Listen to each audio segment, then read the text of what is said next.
Mumbai university के senate चुनाव में शिवसेना उद्धव गुट का दबदबा है। आदित्य ठाकरे की अगुवाई वाली युवा सेना ने बड़ी जीत हासिल की है। विधानसभा चुनाव से पहले पूर्व मुख्यमंत्री उद्धव ठाकरे की पार्टी शिवसेना उद्धव बाला साहब ठाकरे ने बीजेपी को जोर का झटका दिया है। मुंबई यूनिवर्सिटी के चुनाव में शिवसेना उद्धव गुट की युवा सेना का दबदबा देखने को मिला है। आदित्य ठाकरे के नेतृत्व में युवा सेना ने एक बार फिर शानदार प्रदर्शन किया। युवा सेना के उम्मीदवारों को आरक्षित वर्ग की 5 सीटों समेत सभी 10 सीटों पर धमाकेदार जीत मिली है। चुनाव में 10 सीटों पर कुल 28 उम्मीदवार खड़े हुए थे। इसमें शिवसेना यूबीटी से जुड़ी युवा सेना और एबीवीपी ने सभी 10 सीटों पर अपने उम्मीदवार उतारे थे। तो वहीं छात्र भारती ने 4 और राज ठाकरे की महाराष्ट्र नव निर्माण सेना ने एक उम्मीदवार खड़ा किया था। और आप देख सकते हैं कि जो जीते हुए उम्मीदवार है वो हमारे साथ है। हमारे साथ शीतल देवरूपकर जी है, स्नेहल गौरी है। मुंबई यूनिवर्सिटी सीनेट चुनाव के नतीजे आने के बाद जश्न भी मनाया गया। दिलचस्प बात यह है कि इस चुनाव मैदान में शिवसेना शिंदे गुट का एक भी उम्मीदवार नहीं था। इसके बावजूद राज्य सरकार के आदेश पर चुनाव स्थगित कर दिया गया था। इस फैसले के खिलाफ युवा सेना कोर्ट गई थी और उसके बाद चुनाव कराने का आदेश दिया गया था। बैन के बाद भी चाइनीज लहसुन बिक रहा है, लोगों की सेहत के साथ खिलवाड़ कर रहा है। इसी को लेकर इलाहाबाद हाईकोर्ट की लखनऊ बेंच में सुनवाई हुई और यूपी में चाइनीज लहसुन की बिक्री पर रोक लगा दी गई है। यूपी में हाईकोर्ट की लखनऊ बेंच ने चाइनीज लहसुन को लेकर एक बड़ा आदेश दिया है। यूपी में चाइनीज लहसुन की बिक्री पर रोक लगा दी गई है और चाइनीज लहसुन जब्त करने का आदेश दे दिया गया है। चाइनीज लहसुन की जानकारी देने के लिए हेल्पलाइन नंबर जारी करने को भी कहा गया है। यही नहीं, लहसुन का पता लगाने के लिए एसटीएफ गठित की गई है। कोर्ट को अवगत कराया कि कमेटी और एसटीएफ गठित कर दी गई है। चाइनीज लहसुन सेहत के लिए खतरनाक बताया गया था और इस पर सुनवाई करने के लिए हाई कोर्ट में याचिका भी डाली गई थी। आदेश से पहले लखनऊ में इसकी जांच कराई तो बाजार में दोनों तरह के लहसुन बिक रहे थे। मार्केट में 2014 से चाइनीज लहसुन बंद है, लेकिन अभी भी मार्केट में ये चीजें दिख रही हैं। जो चाइनीज लहसुन का साइज अपने देसी लहसुन से बड़ा होता है और ग्राहकों को दूर से लुभाता है। लेकिन इसको लेकर एक्सपर्ट क्या कहते हैं वो जानना जरूरी है आपके लिए कि ये लहसुन आपके कैंसर का कारण बन सकता है। एबीपी न्यूज के रिसर्च टीम ने भी पड़ताल की तो पता चला कि चीन हानिकारक केमिकल का इस्तेमाल करके लहसुन का भारी उत्पादन करता है।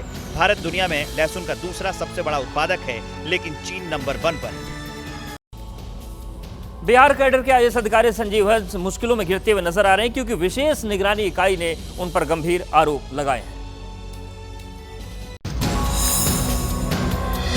बिहार में ऊर्जा विभाग के प्रधान सचिव रहे वरिष्ठ अधिकारी संजीव हंस पर घूस लेने का आरोप लगा है। विशेष निगरानी इकाई ने उनके खिलाफ एफआईआर दर्ज करवाई है, जिसमें आईएएस अधिकारी संजीव हंस पर प्रीपेड मीटर लगाने वाली एक कंपनी को काम देने के बदले में घूस लेने का आरोप है। एफआईआर में दावा किया गया है कि घूस के तौर पर संजीव हंस ने कंपनी से मर्सिडीज ली। एफआईआर में दावा किया गया है कि मर्सिडीज गाड़ी साल 2023 में संजीव हंस को दी गई, लेकिन इसका रजिस्ट्रेशन गुरुग्राम में रहने वाले तरुण राघव के नाम पर है, जो आईएएस अधिकारी संजीव हंस के साले बलतेज सिंह का दोस्त है। मर्सिडीज साल 2022 में झारखंड की कंपनी एसके एंटरप्राइजेस के नाम पर सबसे पहले खरीदी गई थी। इस साल जुलाई में ईडी संजीव हंस और आरजेडी के पूर्व विधायक गुलाब यादव के ठिकानों पर आय से अधिक संपत्ति मामले में छापेमारी भी कर चुकी है। गिफ्ट में काम करके इसका कोई सबूत है क्या? तो आप लोगों को भी कुछ लोग बुके देता है तो क्या हो गया? वो फालतू बड़ा बात है। संजीव हंस का विवादों से पुराना नाता रहा है। उन पर रेप का केस भी लग चुका है। इसी साल 1 अगस्त को संजीव हंस को ऊर्जा विभाग के प्रधान सचिव के पद से हटा दिया गया।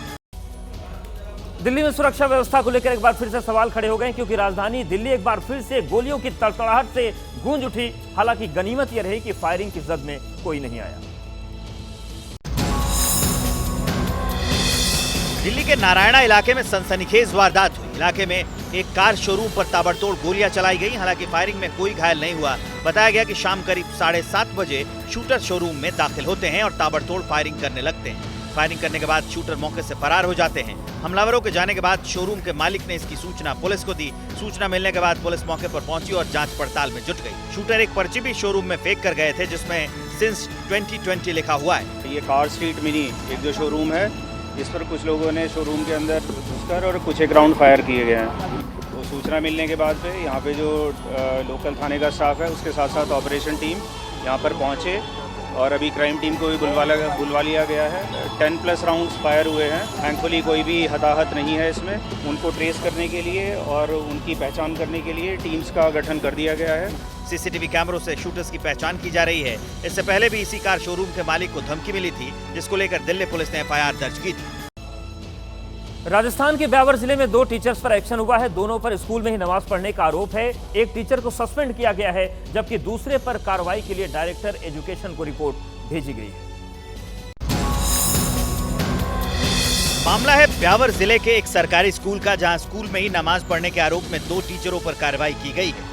एक टीचर को सस्पेंड कर दिया गया है, जबकि दूसरी टीचर पर कार्रवाई के लिए एजुकेशन डायरेक्टर ऑफिस को रिपोर्ट भेज दी गई है। इससे इन टीचर्स को पूर्व में पाबंद भी किया था कि आप इस तरह की गतिविधियां नहीं करें, लेकिन उसके बावजूद उनकी गतिविधियां रुकी नहीं। तो इन सब चीजों को देखते हुए बच्चों के बयान लिए गए, स्टाफ के बयान लिए गए, जनप्रतिनिधियों के बयान लिए गए और उसके आधार पर ये सत्य पाया गया कि वास्तव में ये टीचर्स विद्यालय परिसर में, विद्यालय समय में नमाज अदा करती भी थी और बच्चों को भी प्रेरित करती थी। स्कूल में उर्दू की पढ़ाई के लिए दोनों टीचर का तबादला किया गया था। बाद में उर्दू की पढ़ाई बंद कर दी गई, जिसके बाद दोनों टीचर्स को स्कूल में अन्य विषय पढ़ाने की जिम्मेदारी दी गई। इस दौरान दोनों टीचर्स न सिर्फ स्कूल में नमाज अदा करती थी, बल्कि वो दूसरे स्टूडेंट्स को भी नमाज पढ़ने के लिए उकसाती थी। कई बार स्कूल प्रशासन ने भी हिदायत भी दी, लेकिन दोनों पर कोई असर नहीं पड़ा, जिसके बाद स्कूल प्रशासन और गांव वालों ने इसकी शिकायत जिला शिक्षा अधिकारी से की।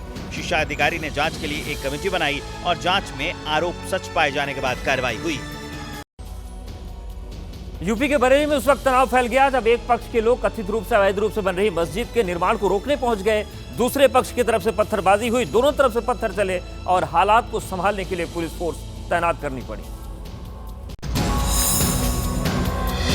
बरेली के केला डांडा गांव में अवैध मस्जिद के निर्माण को रुकवाने को लेकर दोनों पक्षों में जमकर पथराव हुआ, जिसके बाद वहां के हालात गंभीर हो गए। अवैध निर्माण की जानकारी मिलने पर बीजेपी के विधायक MP आर्य अपने समर्थकों के साथ वहां पहुंच गए और निर्माण को रोकने की बात कही, लेकिन दूसरे पक्ष ने निर्माण नहीं रोका, जिसके बाद विधायक, उनके समर्थक और गांव के सैकड़ों लोग आक्रोशित हो गए और धरने पर बैठ गए। वहीं दूसरे पक्ष के लोगों का कहना है कि निर्माण का विरोध करने आए लोगों ने दीवार को गिरा दिया। इसके बाद वहां पथराव होने लगा, छतों से ईंट पत्थर फेंके गए। पत्थरबाजी और हंगामे की सूचना पर पुलिस के अधिकारी मौके पर पहुंचे। हालात को देखते हुए कई थानों की फौज बुलानी पड़ी। PSC को भी बुलाया गया और जवानों को गांव में तैनात कर दिया गया। करीब 4 महीने पहले शिकायत पर पुलिस प्रशासन ने निर्माण का काम रुकवा दिया था और पुलिस ने ताला भी जड़वा दिया। बीच बीच में कई 2-2 सिपाहियों की ड्यूटी भी लगाई गई, लेकिन एक पक्ष का आरोप है कि रात में चोरी छिपे निर्माण किया गया। तो शहबाज शरीफ के कश्मीर ब्लॉग पर भारत ने जवाब दिया है। शहबाज का बयान हास्यास्पद है। भारत ने कहा है पाकिस्तान आतंकवाद के साथ पड़ोसियों के खिलाफ पाकिस्तान ने आतंकवाद का इस्तेमाल किया है। पड़ोसियों के खिलाफ पाकिस्तान ने आतंकवाद का इस्तेमाल किया। शहबाज शरीफ के कश्मीर ब्लॉग पर भारत ने ये करारा जवाब दिया है। शहबाज का जो ये बयान था ये हास्यास्पद था और पड़ोसियों के खिलाफ पाकिस्तान ने आतंकवाद का इस्तेमाल किया है। और जो शहबाज शरीफ ने ये बयान दिया था, जिसमें उन्होंने एक बार फिर से कश्मीर का जिक्र किया था, जिस पर अब भारत ने जवाब दिया है और भारत ने कहा है कि शहबाज शरीफ का ये बयान हास्यास्पद है। हमेशा पड़ोसियों के खिलाफ पाकिस्तान ने आतंकवाद का इस्तेमाल किया है। तो UNGA में पाक ने कश्मीर का राग एक बार फिर से अलापा था, जिस पर भारत ने ये करारा जवाब पाकिस्तान को दिया है। पाकिस्तान के PM शहबाज ने कश्मीर का जिक्र किया था और इस पर जवाब देते हुए भारत ने कहा है कि पाकिस्तान आतंकवाद के साथ हमेशा से रहा है। अपने पड़ोसियों के खिलाफ पाकिस्तान ने हमेशा आतंकवादियों का इस्तेमाल किया है और जो ये बयान जिसमें कश्मीर का जिक्र पाकिस्तान ने किया वो हास्यास्पद है।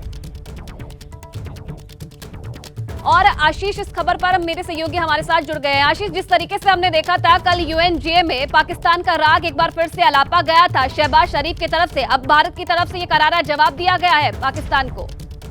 जी बिल्कुल, बेफिटिंग रिप्लाई दिया गया है और उसी UNGA के प्लेटफॉर्म से इंडिया ने राइट टू रिप्लाई भारत की तरफ से जवाब देते हुए कहा है कि बिल्कुल हास्यास्पद है, ट्रैवेस्टी है जिस डिप्लोमेटिक टर्म का इस्तेमाल किया है भारत ने, और कहा है कि पाकिस्तान एक ऐसा मुल्क जिसने भारत के खिलाफ बाकायदा एम्प्लॉय किया है टेरर ग्रुप्स को, क्रॉस बॉर्डर टेररिज्म के लिए जिस तरह से पाकिस्तान और पाकिस्तान के deep state India specific terror groups का इस्तेमाल करते हैं, उसको रेखांकित किया, उल्लेख किया है UNGA के फोरम पर भारत ने और पाकिस्तान को करारा जवाब दिया। इससे पहले भी भारत सरकार के सूत्रों ने कहा था कि पाकिस्तान अतीत में जी रहा है, बेहतर है कि उस बात को कबूल करे कि कश्मीर में बड़ी संख्या में लोग निकल रहे हैं और डेमोक्रेटिक प्रोसेस में इलेक्शन में भाग ले रहे हैं। यही अपने आप में दिखाता है कि सच्चाई कश्मीर की क्या है और पाकिस्तान किस तरह की मिथ्या फैलाने की कोशिश कर रहा है। जी, बहुत धन्यवाद आशीष आपका तमाम जानकारी देने के लिए। अजरबैजान ने पाकिस्तान से खरीदे लड़ाकू विमान। रिपोर्ट्स के मुताबिक JF-17 विमान के लिए 1.6 अरब अमेरिकी डॉलर का सौदा फरवरी में हुआ था समझौता। ब्रिटेन के प्रधानमंत्री कियर स्टारमर ने UNSC में भारत की स्थायी सदस्यता का समर्थन किया। अमेरिका और फ्रांस पहले ही जता चुके हैं अपना सपोर्ट। आज जम्मू कश्मीर के चुनावी दौरे पर प्रधानमंत्री मोदी जम्मू में जनसभा को करेंगे संबोधित। दोपहर 12:15 बजे रैली को संबोधित करेंगे। जम्मू कश्मीर चुनाव में कांग्रेस ने उतारे अपने बड़े नेता। आज प्रियंका गांधी 2 चुनावी रैलियों को करेंगी संबोधित। कठुआ और जम्मू में करेंगी जनसभा। जम्मू में केंद्रीय मंत्री और बीजेपी के अध्यक्ष JP नड्डा ने कहा, जम्मू कश्मीर के लोगों ने बुलेट को रिजेक्ट कर बैलेट को चुना। घाटी की जनता शांति और स्थिरता चाहती है। जम्मू में यूपी के सीएम योगी आदित्यनाथ ने दहशतगर्दों को दी चेतावनी। कहा, जो देश की सुरक्षा से करेगा खिलवाड़ उसे कफन भी नसीब नहीं होगा। आतंकियों से बातचीत पर शाह के बयान पर बोले उमर अब्दुल्ला, उन्हें अब तक बातचीत करने से किसने रोका था? बीजेपी ने तो हम पर लगाए सरेंडर मिलिटेंट के इस्तेमाल करने का आरोप। बीजेपी नेता कविंदर गुप्ता ने उमर अब्दुल्ला के बयान पर कहा कि ये पार्टी के ऊपर है, पाकिस्तान से बात करना चाहती है या नहीं, हम पाकिस्तान को दूसरे तरीके से भी जवाब देना चाहते हैं। कांग्रेस नेता गुलाम अहमद मीर ने कहा, राज्य के दर्जे की बहाली, जमीन और रोजगार के लिए लड़ेगी कांग्रेस। ये जम्मू कश्मीर के लोगों का अधिकार। हरियाणा में चुनाव प्रचार हुआ तेज। पीएम मोदी का आज हरियाणा दौरा। हिसार में दोपहर 3 बजे जनसभा को संबोधित करेंगे। बीजेपी ने करप्शन के मुद्दे पर कांग्रेस को घेरा। बीजेपी प्रवक्ता गौरव भाटिया ने कहा, अगर कोई भ्रष्टाचार के 4 स्तंभ हैं तो वो गांधी परिवार से। हरियाणा के रेवाड़ी में अमित शाह ने राहुल गांधी पर साधा निशाना। पूछा, क्या वो MSP का पूरा मतलब जानते हैं? कुछ NGO ने उनसे कहा है कि MSP के नाम पर वोट मिलेंगे। हरियाणा में अमित शाह ने कांग्रेस पर लगाया दलित विरोधी होने का आरोप। कहा, हुड्डा जी दलित शैलजा जी से चुनाव प्रचार नहीं करवाना चाहते। कांग्रेस सांसद कुमारी शैलजा का बयान, दलित समाज से हो सकता है कांग्रेस का CM। दलित समाज भी दलित मुख्यमंत्री की मांग कर रहा है। हरियाणा में हुड्डा को भावी मुख्यमंत्री बताते हुए लगाए गए बोर्ड। पंचकुला में कांग्रेस ऑफिस के सामने लगे बोर्ड में हुड्डा को जन्मदिन की भी बधाई दी गई। हरियाणा के पूर्व CM भूपेंद्र सिंह हुड्डा ने फिर दोहराया कि कांग्रेस हाईकमान CM पद पर अपना आखिरी फैसला करेगा। ना तो मैं रिटायर हुआ हूं और ना ही मैं थका हूं। हरियाणा के पूर्व मुख्यमंत्री भूपेंद्र सिंह हुड्डा ने कहा, भारी बहुमत से कांग्रेस की बनने जा रही है सरकार। कांग्रेस में कोई मतभेद नहीं है। बीजेपी नेता शाहनवाज हुसैन के हुड्डा और शैलजा पर उन्होंने निशाना साधा है। कहा, हरियाणा में बीजेपी की सरकार बन रही है, ना हुड्डा आ रहे हैं ना ही कुमारी शैलजा जी। राजस्थान के पूर्व मुख्यमंत्री अशोक गहलोत ने किया दावा, बीजेपी के दावों में कोई दम नहीं। कांग्रेस के 10 साल के शासन और बीजेपी के 10 साल के शासन में बहुत अंतर है। झारखंड विधानसभा चुनाव के लिए सीट बंटवारे पर बीजेपी आजसू में पार्टी में बन सकती है बात। आजसू नेता सुदेश महतो आज करेंगे अमित शाह से मुलाकात। सूत्रों के मुताबिक सुदेश महतो मांग रहे हैं 13 सीट। और अब देखिए नमस्ते भारत में देश से जुड़ी कुछ अहम खबरें। वाईएसआर कांग्रेस का आज आंध्र प्रदेश के सभी मंदिरों में पूजा का ऐलान। जगन ने एक्सपोज करके कहा, मुख्यमंत्री के पाप के लिए मंदिरों में क्षमा अनुष्ठान करें। आंध्र प्रदेश के पूर्व मुख्यमंत्री जगन मोहन रेड्डी ने तिरुपति में दर्शन टाला। भगवान वेंकटेश्वर के करने वाले थे दर्शन। सुरक्षा कारणों से मंदिर में नहीं जाने का फैसला। जगन मोहन ने आरोप लगाया, पुलिस ने नेताओं कार्यकर्ताओं को चेतावनी दी कि अगर CM पद के बराबर के शख्स के साथ ऐसा हो सकता है तो दलितों के साथ कैसा होता होगा। मुख्यमंत्री नायडू ने कहा, जगन मोहन रेड्डी ऐसे दावे कर रहे हैं जैसे अधिकारियों ने उन्हें तिरुमाला मंदिर जाने से रोका। क्या उन्हें कोई नोटिस दिया गया? टीडीपी प्रवक्ता PR कोमारेड्डी का आरोप, जगन मोहन ने फिर साबित कर दिया है कि वो हैं हिंदू विरोधी। केवल आस्था घोषित करके वे कर सकते थे दर्शन। आंध्र प्रदेश कांग्रेस प्रमुख YS शर्मिला ने कहा, राज्य में हो रही धर्म आधारित राजनीति हम नहीं करते इसका समर्थन। प्रसादम मामले की CBI जांच करे। प्रसादम में चर्बी का दावा करने वाली रिपोर्ट की उच्च स्तरीय जांच की मांग। ICAR मेंबर की राष्ट्रपति को चिट्ठी। कहा, पारदर्शिता सुनिश्चित करने के लिए हो जांच। राम जन्मभूमि मंदिर के मुख्य पुजारी आचार्य सत्येंद्र दास ने कहा, प्रसादम में मिलावटी घी का इस्तेमाल अंतर्राष्ट्रीय साजिश। देश भर में बिक रहे तेल और घी की जांच। शिमला के संजौली मस्जिद विवाद का मामला देवभूमि संघर्ष समिति ने आज सभी जिला मुख्यालयों पर प्रदर्शन का ऐलान किया है। शिमला नगर निगम का भी घेराव। संजौली मस्जिद विवाद के बीच शिमला में निकाला गया सद्भावना मार्च। वामपंथी संगठनों सहित बड़ी संख्या में लोग शामिल। लोगों से राज्य में शांति और सद्भाव बनाए रखने की अपील। ओडिशा के भद्रक जिले में सोशल मीडिया की विवादित पोस्ट के खिलाफ रैली के दौरान हंगामा हो गया। पथराव में 3 वरिष्ठ पुलिस अधिकारी घायल हुए हैं। इलाके में धारा 163। दिल्ली में शहीदगाह के सामने पार्क में रानी लक्ष्मीबाई की मूर्ति लगाने का मामला। गुरुवार को हुए हंगामे के बाद दिल्ली पुलिस ने दर्ज की एफआईआर। हंगामा करने वालों पर केस दर्ज। यूपी के मंत्री गुलाबो देवी का बयान, बैंड बाजा मालिकों के नाम के आधार पर हो नाम। मंत्री के बयान पर बैंड बाजा वालों ने चिंता जताई। यूपी में बैंड बाजा के नाम पर सवाल। गुलाबो देवी के बयान पर बोले मंत्री दानिश आजाद अंसारी, विपक्ष इस मामले पर यूं ही कर रहा है राजनीति। बैंड बाजा विवाद पर समाजवादी पार्टी के नेता उदयवीर सिंह ने कहा, संविधान के मुताबिक सभी को अपने मन से नाम रखने का अधिकार। नेम प्लेट लगाने की बीजेपी की मांग से जेडीयू सहमत नहीं है। जेडीयू के मुख्य प्रवक्ता नीरज कुमार बोले, दुकान में जो सामान बिक रहा है उसकी शुद्धता की जांच कीजिए। और अब देख लेते हैं देश के अलग अलग राज्यों से आ रही प्रमुख खबरें।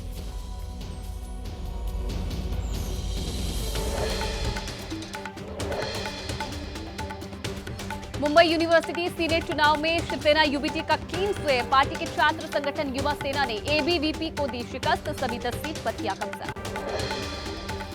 दिल्ली यूनिवर्सिटी छात्र संघ चुनाव की मतगणना 21 अक्टूबर के बाद। दिल्ली हाईकोर्ट ने नतीजों पर लगाई है रोक। प्रचार के दौरान कैंपस में पोस्टर बैनर लगाने को बताया गैरकानूनी। एमसीडी स्टैंडिंग कमेटी के चुनाव में बीजेपी की जीत। बीजेपी के उम्मीदवार सुंदर सिंह की जीत। सुंदर सिंह के पक्ष में 115 वोट पड़े। कांग्रेस आप चुनाव में शामिल नहीं हुई। एमसीडी स्टैंडिंग कमेटी के चुनाव पर सियासत हुई गर्म। आम आदमी पार्टी ने चुनाव को अवैध बताया। केजरीवाल ने कहा, बीजेपी की नीयत में खोट है।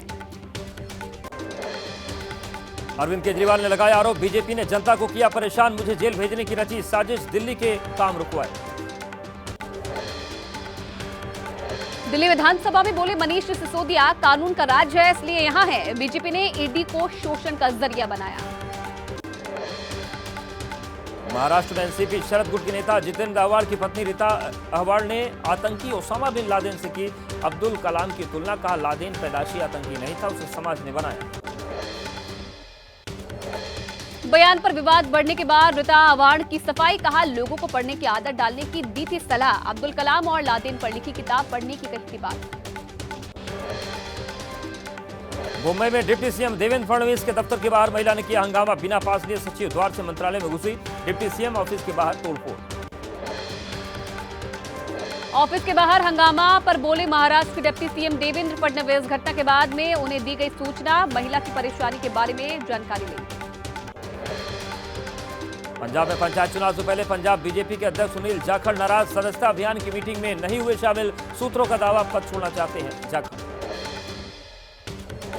राजस्थान के डिप्टी सीएम प्रेमचंद बैरवा के बेटे का रील वीडियो वायरल हो गया है। दोस्तों संग खुली जीप चलाते वीडियो सामने आया। वायरल वीडियो में आगे पीछे स्कॉट करती दिखी पुलिस की गाड़ियां। बेटे की रील वीडियो वायरल होने के मामले पर डिप्टी सीएम ने सफाई देते हुए माफी मांगी। बेटे के कारनामे पर खेद जताते हुए कहा, मैंने बेटे को समझाया है, आगे ऐसा नहीं करेगा। राजस्थान की परिवहन मंत्री भी हैं प्रेमचंद बैरवा। कांग्रेस नेता पुष्पेंद्र भारद्वाज ने एबीपी न्यूज से बातचीत की। कहा, डिप्टी सीएम प्रेमचंद बैरवा का बेटा नाबालिग है और जीप भी वही चला रहा है। जयपुर में कांग्रेस की जगह बीजेपी से कुसुम यादव के मेयर बनने के बाद ऑफिस का किया गया शुद्धिकरण। विधायक बाल मुकुंद आचार्य ने गंगाजल छिड़का। हिमाचल प्रदेश के कुल्लू में बन रहे बिजली महादेव रोपवे को लेकर घमासान। बीजेपी सांसद कंगना रनौत ने प्रोजेक्ट का विरोध किया। स्थानीय लोग और देव समाज भी प्रोजेक्ट के खिलाफ है। पंजाब के अमृतसर में खेत में पराली जलाने की तस्वीरें सामने आई। किसान नेता ने कहा, पराली जलाना हमारी मजबूरी। मशीनों से पराली नष्ट करना बहुत महंगा काम। स्थायी समाधान की मांग। यूपी के हाथरस में 30 साल से लापता शख्स का उसके घर के आंगन से खुदाई करके निकाला गया कंकाल। 2 बेटों और मां पर हत्या का आरोप है। छोटे बेटे ने सालों बाद किया खुलासा। यूपी के सहारनपुर में बीच सड़क पर आरपीएफ की महिला सिपाही और एक महिला के बीच हाई वोल्टेज हंगामा। दोनों में चले लात घूसे। महिला के खिलाफ पुलिस ने दर्ज किया मामला। और अब बाढ़ बारिश से जुड़ी हुई खबरें फटाफट अंदाज में।